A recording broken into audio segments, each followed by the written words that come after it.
You're alive. Yeah, we're alive. I'm alive. I'm alive. Yeah, cool. Okay, we are live. So, hello everybody listening this podcast anywhere in the world, anytime. This is Inspirational Bar Podcast, created to bring you an inspirational people to tell their stories and inspire you to do more, to grow, and to become better people and better bartenders. And today I'm very inspired and I'm very excited because I have very special person in my podcast, and I'm very excited to hear his story, how he got to that place, how he got to the place he is today. And today I have 4 times World Flair Champion Nicolas Saint-Jean. Hi, Nicolas. Hi, how are you? I'm good. How are you? I'm good. I'm sorry it's a little early for you, but Yeah, it's okay. It's okay. So we are having I'm today from Miami to which city are you in? in Spain. Malaga, in Spain. In Malaga. Malaga. So today's podcast is from Miami to the Malaga. That's right. Cool, cool. So Nicholas, this podcast, as I told you before, I created them to inspire people to hear Yeah. stories from people who already achieved a high success in our industry. And I believe that it's very important to listen to inspirational stories because they can give you inspiration to grow and to see a wider view of bartending industry, because not many, I mean, not all people, I don't know how many didn't make a statistic, but not all people see a wide view of bartending industry. And some people think that it's just a job for students, even they're doing it themselves, but it's definitely not, as I already had a lot of people on this podcast and still making this podcast with inspirational people. So I would like to hear your story. Would you mind to share your story, how everything started, how did you get involved into bartending industry, and to the point you are today, actually, how did you achieve everything on the way? 4 times World Flair Champion, that's a lot. And brand ambassador of the Kuiper liquors and everything else, I don't know. And nobody knows. No, I mean, nothing. It's not just nobody, but not everybody knows us. So it would be very interesting to hear a story, please, yeah, Nicola. of course, with pleasure. I don't know if it's harder to tell the story because I've been telling it so many times, or it's because it's so long ago that it happened.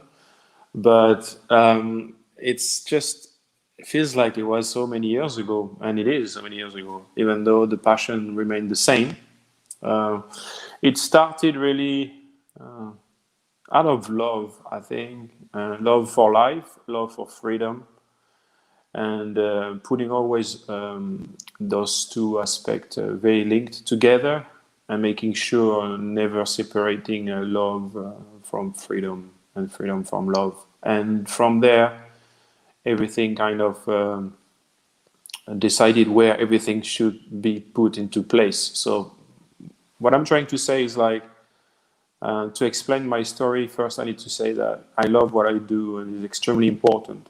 And I don't pretend to love what I do, also super important, because if you really like something, you're gonna go maybe far, but not that far, because you're gonna have to face your own truth and realize that, you know what, like, I faked it, I don't really love it. I made it to be cool. I made it because, like, yeah, but I don't really, I mean, I don't see myself doing this all my life. This is when you just really, really like it. So you had a good time and then you move on to do something else. Mm, So speaking about like true love as finding your passion is a blessing from the gods, because it's really rare. And sometimes I don't know if I truly love what I do because I'm so in love with freedom, because I know freedom represents the true life. Therefore, that makes me love even more what I decided to do. Or if I'm truly in love with what I do because it's just something that is in my DNA, or whatever you want to call it. So I started. Look, I was raised in a village in France, in Bordeaux, mhm, and I was spending most of my time alone. Didn't have many friends. I was bullied at school, like your typical story. I had like a hair like this, like a helmet. I had like a Okay. big glasses. Really? Yeah, and I was very not like everybody, not like every other kid. I was very like in my own world, and I remember I used to ask my father, what is a job? What is working? He said to me, well, like when you grow older, then you get a job, and this job will give you some money, and with money you can buy things and to live, And I said to him like, well, like, what do you mean a job? Like, what do you mean working? He said like, like anything. You could be a doctor. You could like you could, I don't know, fill up the shelves in the shop. You could do anything. You need to choose something. And I said to my father, but I don't want to work. I don't want to work. And he says to me like, yeah, well, Nicolas, that's the way it is for everybody.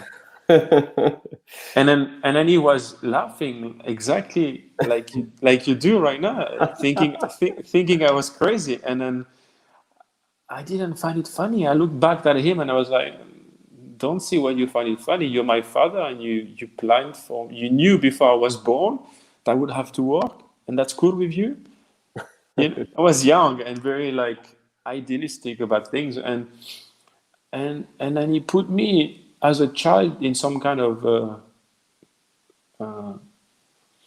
unconsciously like in a kind of depression, I guess, because I was very worried. I was very worried about the future and having to be like a sheep and having to execute things like everybody else, and to comply and to follow the rules and to keep quiet. And I got extremely worried because as much as it wasn't clear what I wanted to do, like I said at the beginning of what I was telling you, I knew extremely clearly that I wanted to be free, or at least feel free regarding to life, which I thought still believe life has much more to offer than just going to work and come back and sleep. So this fear is the factor that motivated me. But I would say it motivated me in a sense that I was very scared. I would close down in my own world, and I started to go out. And I was living in the village, so I was outside in the woods, and I would play with woods, and I would just be on my own, and I needed an escape from the thought of thinking that one day I'm not gonna have this luxury to have my parents to cook, wash my clothes, and I'm gonna have to do what my father says, which is work. And then so I used this time, and I was very creative, and I just wanted to escape. And so and then I couldn't see myself really working. I couldn't understand. But like any other kids, I complied, and when I reached 17, I went to university in Bordeaux. And in the summer, I'll be doing some summer jobs, but still keeping in mind, I don't know what I want to do, but I don't really want to feel like I'm working. And the job that represented the best freedom and love for life was bartending. And I saw the movie Cocktail, which is from my generation with Tom Cruise, and more than the moves, I saw the lifestyle, and I could identify myself very, very well with the lifestyle, and being that guy that lives like a nomad, doesn't have his future very clear, but the present very, very clear. So I was like, okay, that's me, like, and the fact that I was bullied at school was the best therapy ever, to be behind the bar and to face people every day, and that gave me a lot of confidence. So I decided to move to London. I finished my military service. I went to London with my ex-girlfriend at the time, and I started as a waiter, as a barback, then as a bartender, then Flair bartender. And I remember also when I stepped behind the bar and I had a bottle and a tin in my hand, it made a lot of sense, because I really knew that I was going to be able to do something creative, something that never happened before. And that gave me a lot of sparkle in my head and in my eyes. I was like, yeah, I can do something that doesn't exist. So that's really doing something worth living. And it's dangerous, and it's dairy, and it's new, and so I decided to do that. And I just want to finish answering your first question, by saying that it's very crazy, but a lot of people would say, how could you practice so many hours, and eventually even more on your own, without anybody around, without getting bored, and I just want to point out something. Is like, I was always kind of a maniac, I would always have to touch 5 times the door, check if the light is switched on or switched off. I was obsessed with things, and a lot of mania, And when I was flaring, this became an advantage, because I would become a psychopath in repetition, and I used it as my advantage. There we go. So from there, I never looked back. After 6 months working as a Flair bartender in the bar in London, I had the chance to meet some great Flair bartender at the time, and I never looked. After 6 months, I had my first job. A fax was sent to the manager of the bar where I was working, and somebody saw me working behind the bar, and they asked for my contact. And this is where I negotiated my first job. And on my first job, they said, they asked me, how much would you charge to come to Switzerland for 5 days to work for Cartier jewelry? And I gave them a price, and I said, oh, okay. And I was like, no, wait. But whatever. And they paid me without a problem. They flew me first class, which was just being at the front of the plane. It was nothing special. But when you're a young kid, you're like, a glass of champagne, sitting on row 1A, A1, and then you arrive. You have a driver to pick you up on your first job, which wasn't always the case. I had my hotel room. I had a driver waiting for me to go to the event place. I was treated like a performer, and I realized that from there I had an option: consider this as my job or a good time, and decide. If it's my job, and then I cannot look back. And this is what I decided. I decided to stick to it, never look back. And I knew that if it didn't work, I would always be a better bartender than the one next to me, because of everything I'm practicing. But if it does work very well, I would be the one behind the bar drinking the mojitos.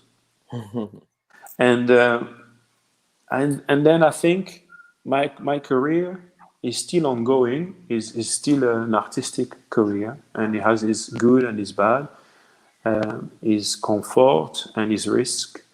And I think this is the hardest thing to do when you live as an artist, is to be able to handle that pressure. And obviously it's easier to handle that pressure when you're 20 than when you're much older.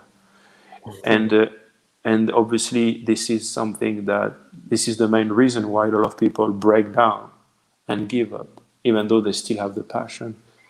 But this passion of theirs is not a passion where their life depends on it. Their mental health depends on it. If I don't flare tomorrow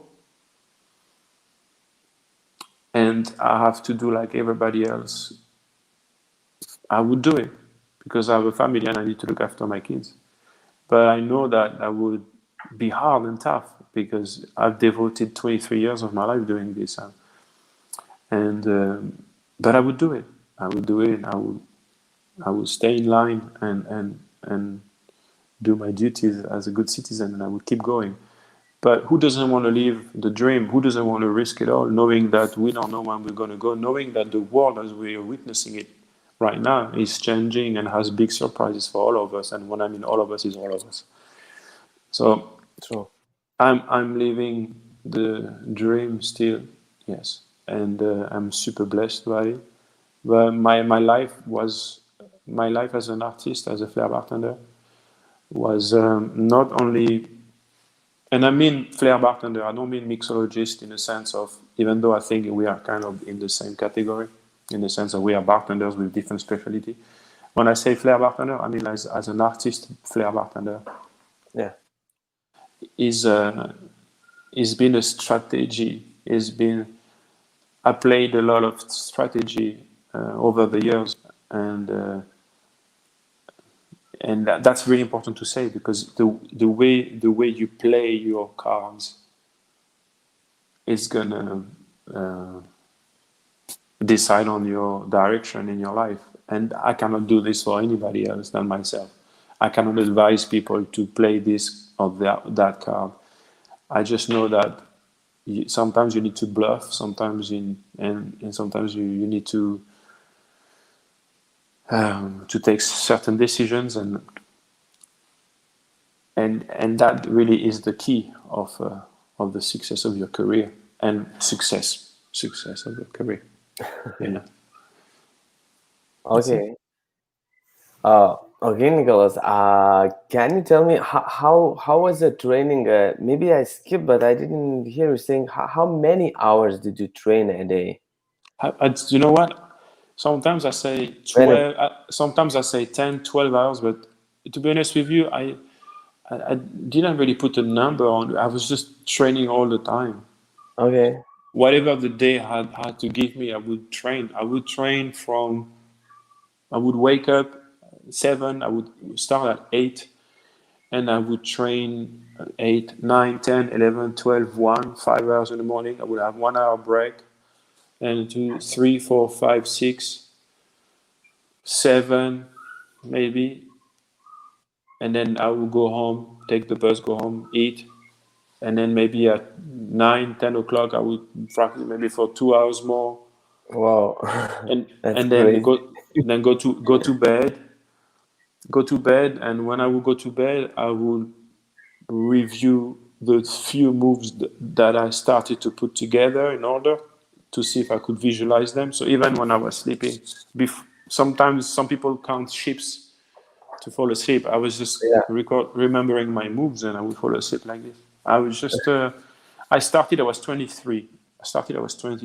So it was Okay. already quite late, but I was aware of it, and I never stopped.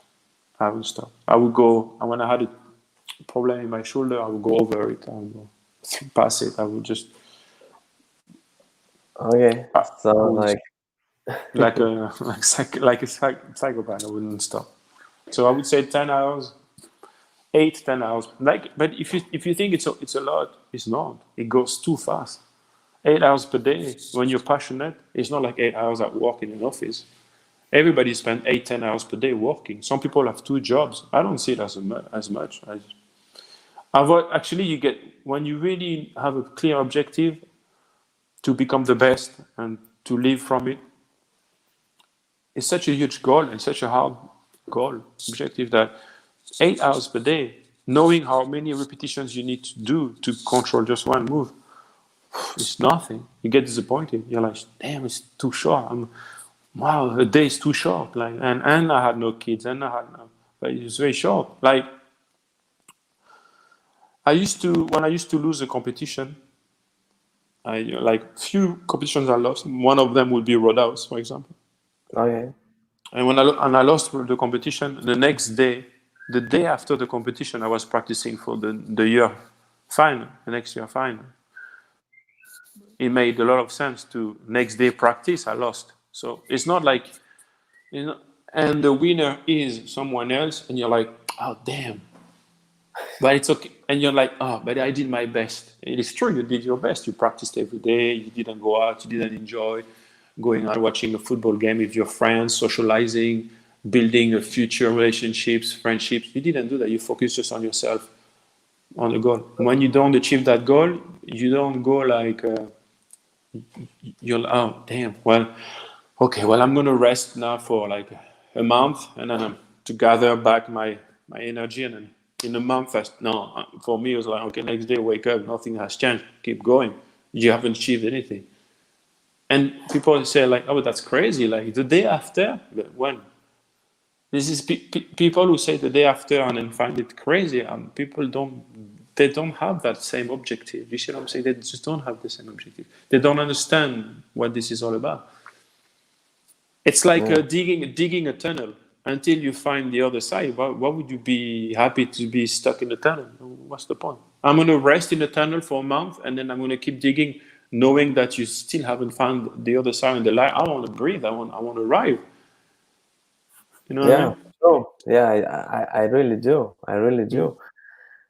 Nicholas, so how many competitions have you had in your life? Have you counted or approximately Approximately around 80 competition.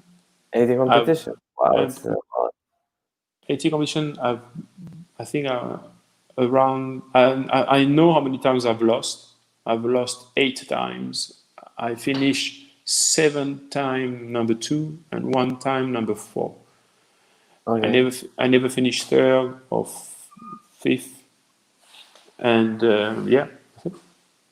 Wow, great. Wow, great. Can you point out 3 things what you believe are the most important what brought you to the world champion? I mean, to become a world champion. Three most important aspects or characteristics or something what you believe was the most important to becoming a champion. I I could give you a very cliche answer. It's Very, okay. and then I will give you a more constructive one for those who needs more explanation. But Okay. I would give you the Fight Club answer. Number 1, love. Number 2, love. Number 3, love. Okay. Because love dictate your discipline, your motivation, your focus, your understanding, your way to put emotion into your routine. If you love it, you don't need any answer. You Mm-hmm. got your own answer. If you need to be focused, everybody knows what to do. It's like, how do you lose weight? How do you lose weight? You don't eat. Bad food. If you don't eat sugar, you know exactly what to do. But you're still gonna go and find a trainer because you want to find the excuse of like, I don't know exactly you know exactly what to do. You don't need to go to the gym. You do push-ups every day. Eventually, you're gonna get fit. You don't need to do it. Push-ups, abs, you're gonna get fit. You go So, running, push-ups, abs, a bit of quads. You don't need the side exercise, and like you're gonna look good, happy, comfortable with yourself.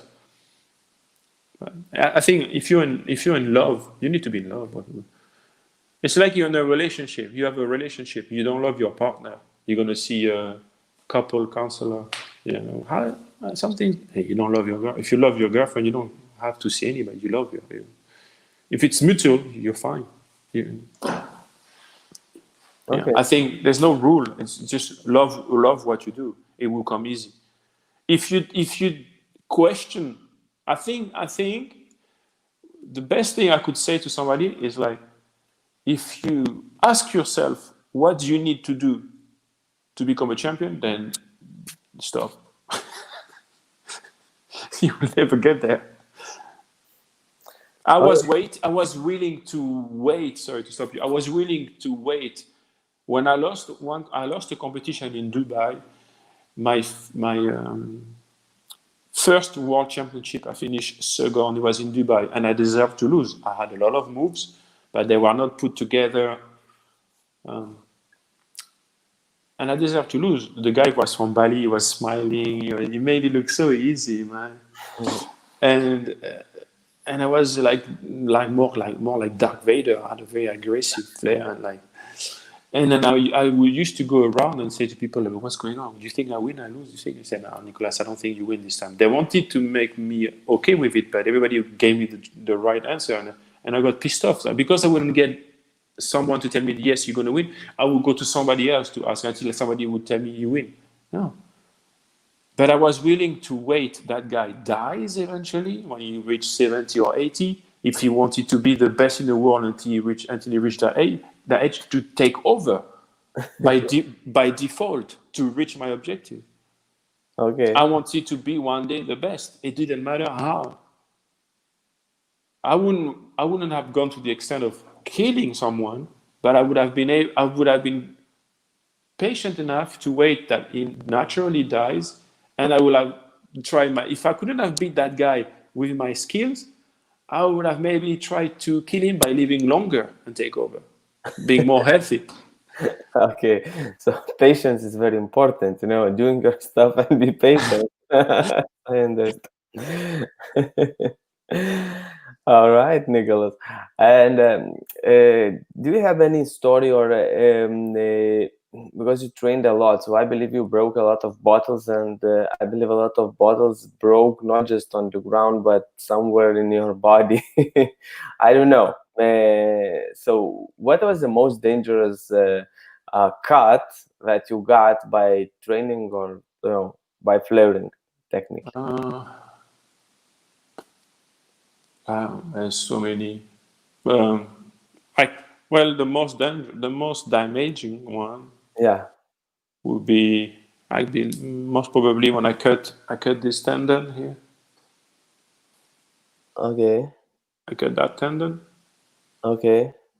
So now I'm like this and I cannot go down. Okay. Oh yeah. So, and I'm also left-handed. So that's my left hand. It looks like that's my right in the camera, but that's my left. Yeah. And I broke my nose a few times. Broke nose with a bottle. Oh shit. Yeah, it goes very fast. And here, cut also there. Okay. Cut my fingers, cutting the lemon in the air. Cut my finger there. Okay. So I broke my foot back in India. Food. My foot, yeah. I was on the beach. I had my headphone on. I was flaring the plastic bottle and the shaker. On the beach, I was in my swimming short and no shoes, obviously, at the beach, very close to the water. And I have this move where I throw the bottle very high in the air. And I wait for it to come back. And when it came back, and I was about to catch it, it kept on falling and it went boom on my foot. And it broke your foot? It broke my foot, and I didn't know it was broken. I was in a lot of pain, but I was like, take the pain, Nicolas, doesn't matter. You're stronger than the pain. So I put my foot in the wet sand to make like a mold, and I would keep flaring, and then the pain was just too much. So I stopped.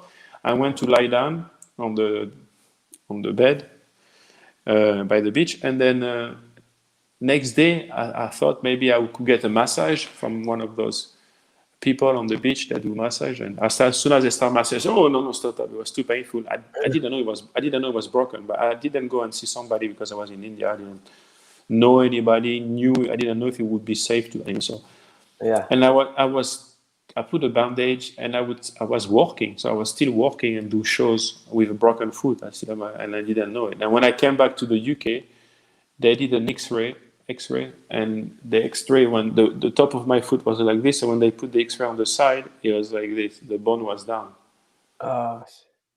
And I just have a calcification on top, and I was asking, should I operate? And they said, no, you don't need to operate. It's too late. But I said, I'm a little bit in pain. On the foot, it would last maybe for a year. And they were right, and I'm not in pain at all anymore. And it healed itself pretty well. The most painful injury, I would say, maybe is now I have kind of a frozen shoulder from a torn tendon, which comes back a little bit at night, and I need to always warm up or treat it. But I mean, this is part of the. I don't want to sound like please. I don't want to sound like anything, because everybody have other type of jobs and they're suffering from back pain. And I have the most painful one, and I don't know if it's due to flair. Me? And I'm saying like the most painful injury I've had in my life. Okay. And I don't know if it's due to flair, and probably, but I don't wish this to anyone, to no one at all, even my worst enemy. is I've got 3 discal hernia. Uh-huh. Hernia. What? So discal. Kind of, but what is that? Well, basically, it's like a little ball that comes out and hurts your nerves, and so it gives you like a lot of pain, and it gives you pain 24/7. Oh, 24/7, and I had this for a somewhere year. here on your neck? Yeah, you mean? Yeah, you could have it at the bottom, at the bar. You can have it on top, and I had 3 of them. And for 1 year, I was in Okay. agony. I was in agony for 1 year, even when you couldn't sleep. So you take painkiller, and then you take the painkiller, the very powerful painkiller, which helps a little bit, not really, and then eventually you start having injection of steroids in your ass, like Oh, cortisone, to really kill the pain for 2-3 days, at least for you to have a rest. And then I did, and then I lost 10 kilos doing sports, and through sports and moving a lot again, the pain went away. So now I don't really talk about it, but dude, that was the most painful thing. So I think it depends really, but there's a lot of different injury that happens in someone's career anyway. Yeah. okay, that's really bad. That's a dedication, man. When you want to go to the champions, I guess. And when you want to remain on top, not necessarily the champion, but when you want to remain on top and be still in the top 10 or 20, whatever. Yeah, it's hard, of course. Of course. Yeah, that's a dedication. Yeah, that's I could say cool. It's not cool, but I mean, you can see the real dedication and love when you watch what you were talking when a person has all this. Things happen to him because of what he was doing. So it's inspiring. Actually, it's inspiring, and it shows that there's no easy way to the success. You still have to do the things, and you have to do it even, like you said, with broken leg, and you still was going with training, and then Broken foot, broken leg. yeah, I think would have been a different story, yeah, but yeah, broken. broken foot, yeah. Yeah. True. So it's really crazy. All right, Nicholas. I have a question for you about other bartenders now. What do you think? What do you consider? For you, what is the difference between good bartender and a great bartender? I'm not talking about bad bartenders. Just when you come to the bar, let's say, when do you consider, wow, this bartender was great, and yeah, this is a good bartender. But when is the moment when you say, wow, this bartender was great? What are the 1, 2, 3 key points or something that you like? I think the difference between a good and a great bartender is the way the great bartender is gonna try to establish a personal communication with the customer. How professionally you're treating a customer, how good you are to read your crowd and your guest. And I mean, I give you an example. You could be extremely friendly, and you could be very charming, and in the most elegant and classy and respectful way ever. But in some establishment, they might not even want you to go down that road. They want you to keep distance with the customer. It depends where you're working, but to be able to read what the place, your manager, the guests are expecting from you is, I think, one of the points that makes the difference between a good and a great bartender. A great bartender will see that and will keep distance or get close to a customer depending on the customer or the establishment is working for. That's the first thing. Second thing, I would say, a great bartender will put more work into details.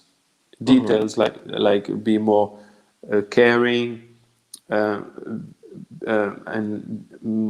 cleaner, more hygienic. Wouldn't want to destroy he would care as much as for the service as for the drink.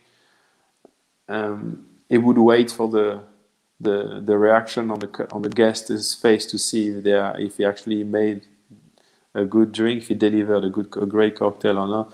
Some bartender would just make cocktail and that's it. The great bartender would really want to make sure that cocktail was good so he can improve, and always find the line not to cross, not to be too friendly and too self-centered. Which you still need to be a show-off, and you still need to, but you need to find that line to know where you belong when you're working. You're not less of a person, but you're here to deliver a service. But again, it depends on the establishment. You could be just correct and do your job and not crossing the line. But sometimes you're going to be working in an event and people want you to be like a rock star. They expect you to be that much, too much. So you go to a place and you're going to be announced as a star bartender, and they want you to be that hip hop star lookalike. And then so they got to employ that great bartender who has his own table with like few bottles of champagne, and you look from far away with his like VIP place, and you're like, oh my god, who is this guy? Yeah, I employed. It depends. It depends for who you're working, but being able to act according to what you're supposed to deliver, according to who you're working for, I think is what makes the difference. Oui. Okay. Thank you. Nicolas, also, I would like to ask you, probably you thought now what happened in the world in 2020 and that really influenced the hospitality industry a lot and all over the world, this pandemic thing, I mean.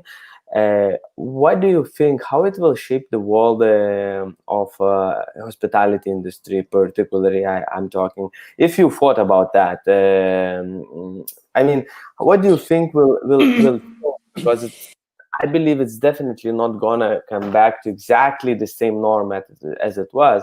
It will be a different norm. And what's your thoughts? What's your take on what is that new norm will be, or some aspects of that? That you thought about. Not everything in a world, but you know what I'm talking about. So, what's your thoughts on that? I think I think it will come back. I think it will come back. I think Exactly. things will. Yeah, I think things will be different, but nothing is forever. It's not the first time. It's not the first time the world is going through a pandemic, and I think things will come back. I think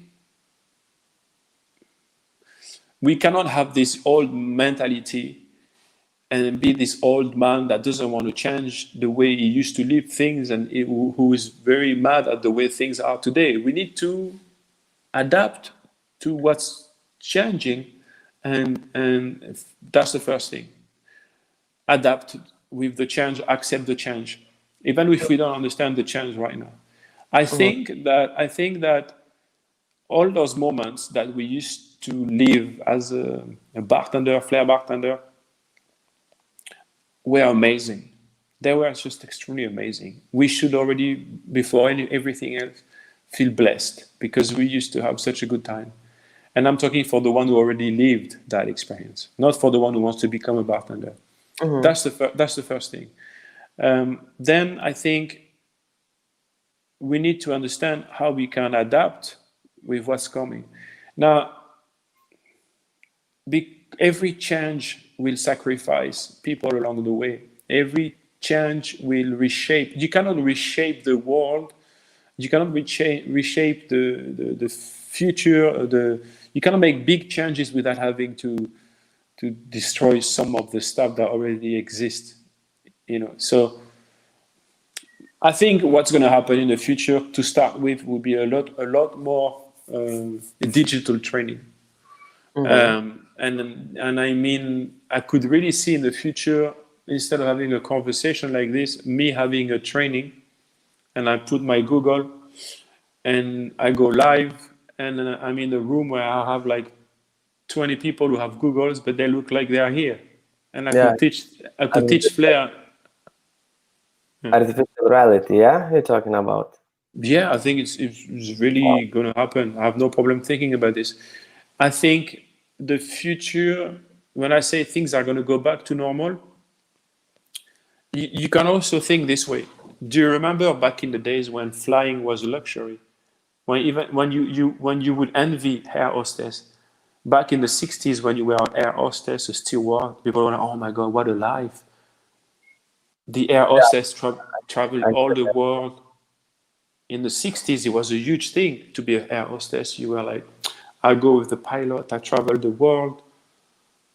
I get to see so many countries, I have a good salary, and I'm flying everywhere for free. True. Now, before the pandemic, people were traveling all the time, and everybody. I think what could happen in the future is like it becomes more exclusive, like before, to travel. It doesn't mean it disappears. I think the luxury of traveling. I think traveling would become again some kind of a luxury, you know. And I think mainly that's the first thing. Digital training, more seminars. I have no idea really about the bars and how the bars are going to survive this. But I know there's hope because I know that people today are really suffering, but they're still very passionate. Now, I feel a lot for this bartender that practiced for maybe 3-5 years and was ready to enter a competition, and he cannot enter because there's no more competition. But I don't think. I think if you love something, you will stay alive. You know, like maybe more like underground. You have a lot of communities, small communities, for example, that still survives. Even they are not big communities. So even if flair bartending becomes a smaller niche, it could still survive. It could be like this cool thing that happens underground after a shift in a bar when they go back and people are flying, and it could happen again and be fresh. I think it will be definitely again. It will happen again. I don't think flair has died. I think flair is changing and is living a crisis right now. But you need to think that it's not just the industry that is suffering. It's also people who have like small shops selling any type of merchandising in the street. Or all those shops are. Most of those shops are closed. Not just the industry. Yeah, that's true. So do you think that when I will listen to you, I just got to say, do you think that in the future people might be flailing without real bottles? I mean, not even plastic bottles, but they just put this artificial, I think, and just moving their hands there without nothing, with some device here, and they inside that system they see everything flying, what has to be flying, but absolutely, not touching the real bottle at all. But I think Tomek Malek did something like this already with his Google. Maybe I didn't see, so I see like some kind of simulation. But look, a pilot from a plane, he learned first in a machine. It looks real. And then you fly a plane, somebody driving a car, you go to a shop, you go to entertainment places, and you've got those kids, and you've done it, I've done it, we're driving. It won't change the fact that you still have, the only difference is like eventually you might have the option to flare digitally or to actually flare in real life. I still think we're going to live, we're going to still have competitions. Physical competition, underground, illegal, prohibition style competition, that might still happen. This is more exciting. But that belongs to a certain generation. Prohibition time, it was forbidden to drink alcohol. People illegally did it and made cocktails. This is how you created cocktails. There's always a good in a restriction. Yeah, it was like that. Okay. Nicolas, couple of questions to know you more. What's your favorite category of drinks? Do you consume alcohol at all? At the moment, not really. But back in the days, I used to drink shots. Because I like to feel the effect. and more than I'm not a social drinker like a little daiquiri. And if I drink a lot. I Okay. love I love daiquiris, for example. Accurate. Um, Daiquiris. I used to love mojito, but long time ago. Now I find it too sweet. Daiquiris eventually, but otherwise I would go more for shots. Okay. Or the one cocktail I enjoy a lot also, if I go out, if somebody can make it very well, is a mezcal sour. Mezcal sour. Okay, cool. Mezcal is not so popular category. I mean, it's growing as I see in States. It's definitely growing, but not so much as other categories, anyways. Just give me 1 second. Hold on 1 second. Okay.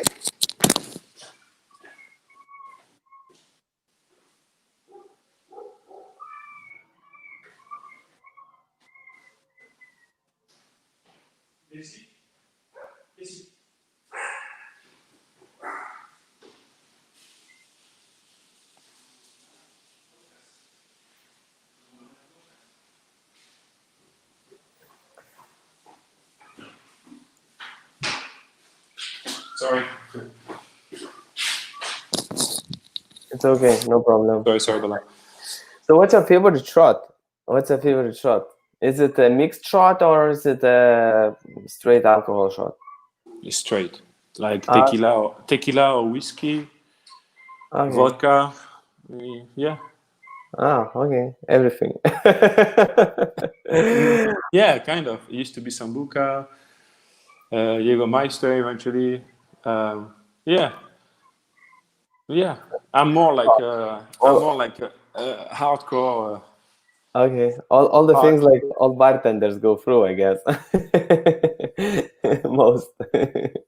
I guess over the years my tolerance for alcohol was much higher. But yeah, I just I changed a lot. But back in the days I used to party and drink a lot. And since then I don't drink much. I'm very honest with you. I don't drink. But if I do drink, I drink, Okay. which is rarely. But if I do drink, I drink. All right. Nicholas, and I know you also judge competitions because I remember I met you in 2013 when you was judging the Kuiper competition in Lithuania. So I believe it was much more competitions that you just through the time, flair and not flair probably. Um can you tell me the most interesting or like the most remarkable story of from the competition? Something that was crazy or I don't know or very like the story that stays in your mind. Like wow, that was like so crazy or something. I think the best stories cannot be told. Okay. Yeah, but imagine a gathering of bartenders sharing the same passion, being together for a week, and having so many things in common, having the same passion for bartending, cocktails. I think as a competitor, I've lived some amazing experience. As a judge, most amazing is to see someone going through so much stress and dedication and focus to get to where they want. So to see a drink winning yeah, it's something very special to see somebody. I remember this actually the French guy I was judging when I was in Australia. First, I judged his final in Paris with the Italian round also, and then I went to Australia. That was for Bacardi finals, and when I judged his drink, he was making a drink called the Latin, and he was making it like a daiquiri, but he added a bit of white wine and the olive brine, the juice of the olive, and Okay. it was just spectacular, and it was so simple. But nobody will use this with white wine with white rum, and he won the competition, and it was just a special moment because it was like it's so cool when you see someone thinking of something that seems obvious, but nobody you know, when somebody says, "Hey, I have this cocktail," and it's going to be done like this, and you're like, "Oh yeah, but that exists." No, nobody did that. But it's so good that you think that you already thought about it or that you already exist. No, Okay. it Yeah, I doesn't. understand what you mean. Yeah. It happened in my life too, when sometimes so simple thing you don't even you think about them, but you don't consider them as an option, you know, and somebody else Exactly. does. Exactly. And you're like, "But I thought about this." No, you didn't. You thought you did because it looks so good. Like, yeah, it's true. Yeah. Yeah. Cool. This is interesting combination. White wine and white rum, white wine and olive Lime, wine. And white rum, lime, a bit of white wine, a bit of olive juice, sugar. Yeah. okay. You can find it online. It's called the Latin, le Latin, L-E space Latin, Latin. Uh, Nicolas, can you spell it one more time? I will write Yeah, le is French. Le is L-E. L-E-E Yeah, like you. yeah, L-E, Okay. L-E, E like elephant, E, L-E, Okay. space Latin, Latin. Uh-huh. Okay. All right. I'll write it and I will check after the podcast then, and we'll put in the description of this video for people who will see this podcast, so we could go straight to that link. And one last question for you, Nicolas, for our podcast. You already achieved a lot of things, you know, in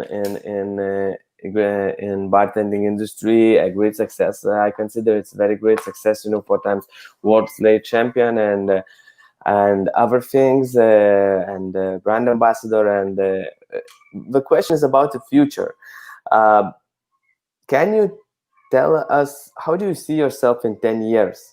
I'm talking more about bartending industry, not about whole life, you know, but about the industry. How do you have any dreams, goals, or something else to achieve? You know, My, because when you are a world champion, you know, you don't want to be world champion once more, probably, because you've already been there and then there.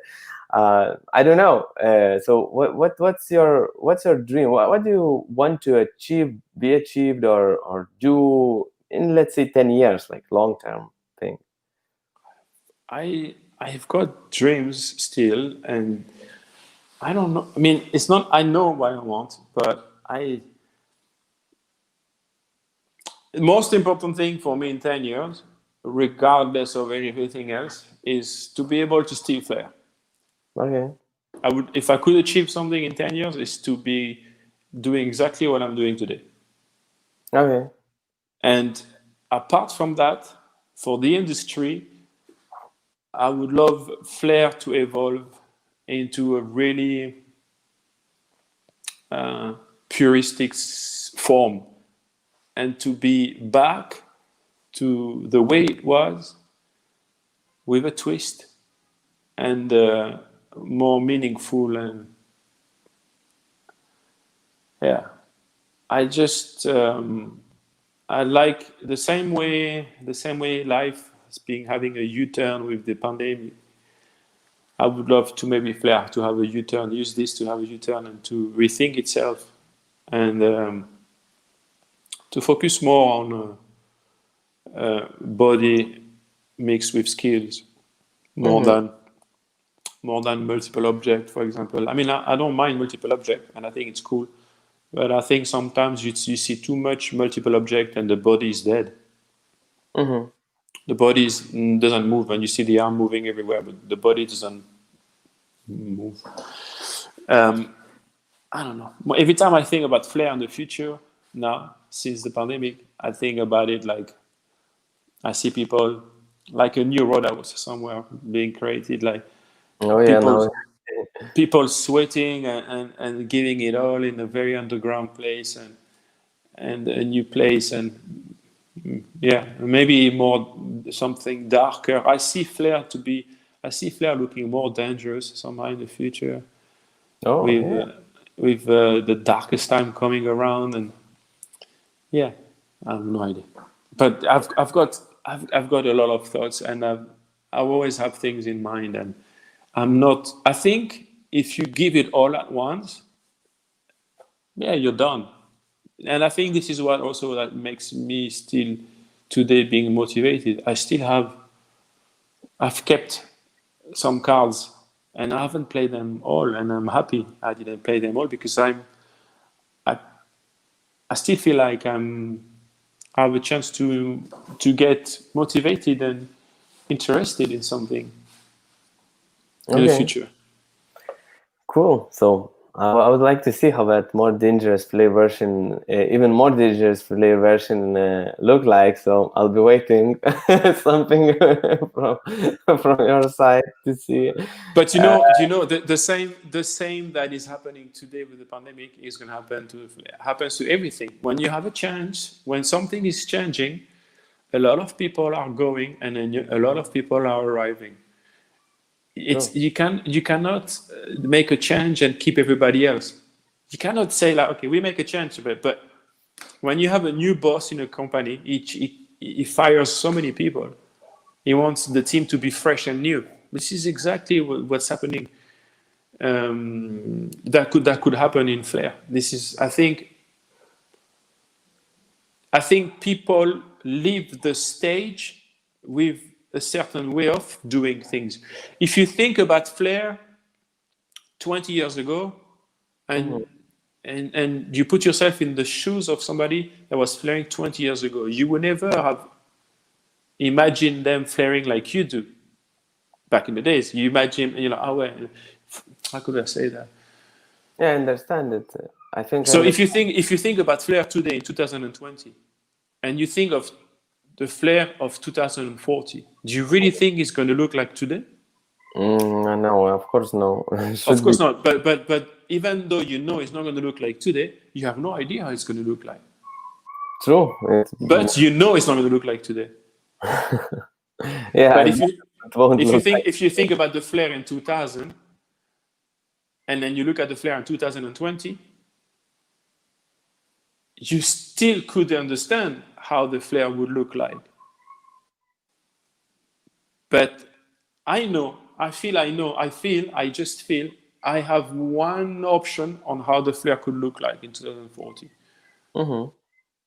And that's one of the cards that I kept for myself until I feel either I do it myself or I teach people to do what I have in my head. Okay. Cool. So I guess you won't share it. We will have to wait to see it. If it ever comes out. I've been talking about this for so many years. It's totally normal that nobody takes me seriously, and I totally respect it, because I keep things secret, and time for me is not an issue. I could keep things secret all my life and release it after, and have somebody else perform it for me. And it's a vision. When you have a vision, you're already there. Okay. So we will be waiting to see what you have now. I'm very intrigued, Okay, cool. So that was my last question. It was really great to hear your story, and to hear your thoughts and takes and insights on the things that what we talked about, bartenders, about competitions, about future world. It was really an honor to host you at my podcast, and thank you very much, Nicolas. And thank you very much, everybody watching this podcast. I just want to remind you that this Inspirational Bar Podcast, it's happening every week. I'm trying to arrange an inspirational and successful person to tell his story every week, and I will try to do that in the future as well. Thank you very much for watching it. Please comment below what was the most interesting for you. Maybe you have some questions so I could answer them, or if I can't, I would contact Nicolas, and he will answer it for you. I will, I will, I will ask him to answer those questions for you. Or you could also write him directly. I guess I would put his contacts in the description below. So just find Nicolas, follow him on Instagram, on our social medias, and just ask questions. What you have about Flair, he will definitely tell you and teach you a lot of things. And thank you very much, everybody. Thank you very much, Nicolas, once more. Thanks, Aristis. I'm really glad I had you on this podcast. It was very interesting and inspirational. And everybody, I see you in the next podcast. Thank you.